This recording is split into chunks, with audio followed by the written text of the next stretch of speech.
Министерот за транспорт и врски Владо Мисајловски и заменик министерот за земјоделство, шумарство и водостопанство Ванчо Костадиновски денеска престојува и меѓу оризопроизводителите во општината Чешиново Блешево. Повод за посетата се поплавените оризови полиња полни со род, како и надојдените реки Кочанска и Злетовска и попуштањето на така наречениот бугарски канал кај селото Спанчево.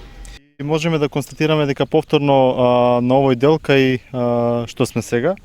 се гледа дека земјоделците не може да пристапат до своите ниви. За таа цел, значи, сме тука заедно со министерот за транспорт да обезбедиме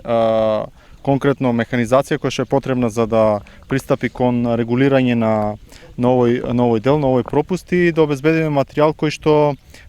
би бил потребен да се санира оваа состојба и нормално остануваат уште две места кои што се вака покритични за земјоделците, а тоа е Боров мост и каналот кај Спанчево. За таа цел сме тука, значи разговаравме повторно со земјоделците од аспект на проблемите кои што ги имаат сега со поплавите предизвикани на оризови, на нивните оризови ниви и да ја согледаме можноста од евентуално решавање на состојбата со механизација која што исто така треба да им биде од корис заради завршување на жетвените активности кои што се поврзани со прибирање на оризот од нивните ниви и нормално да видиме, да го разгледаме проблемот со откупот на оризот кој што се јавува на почетокот на предавањето на оризот на откупните претпријатија и јас се надевам дека ќе најдеме решение и земјоделците ќе бидат задоволни од тоа. Министерот за транспорт и врски Владо Мисајловски по посетата на терен и со запознавањето на фактичката состојба не изјави.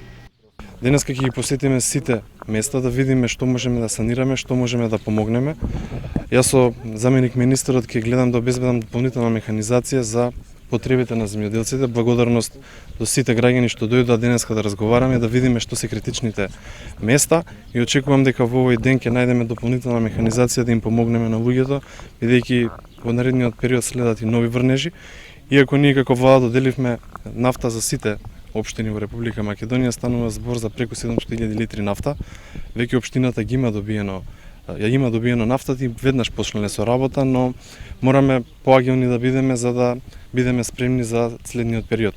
Градоначалникот на општина Чешиново Блешево Костадин Личков, кој ги придружуваше министерот Мисајловски и заменик министерот Костадиновски на терен, истакна дека најкритична е состојбата со пукањето на бугарскиот канал кај Спанчево и излијаните Кочанска река во Облешевско и Злетовска река кај селото Ларци. Во општината Чешиново Блешево деновиве што ја зафати дождот имаме на повеќе места критични, вклучително од самото Банско поле, значи Облешевско поле, Чешиновско, Теренско и Уларско поле.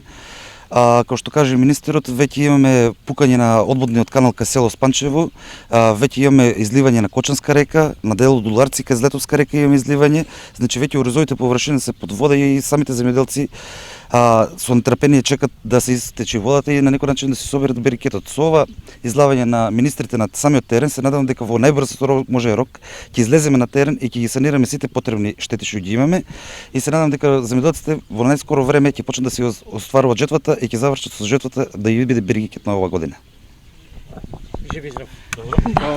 Инаку подобрувањето на временските услови ќе овозможи повлекување на водата од оризиштата, но сепак ќе треба подолг временски период, нивите целосно да се исушат и да се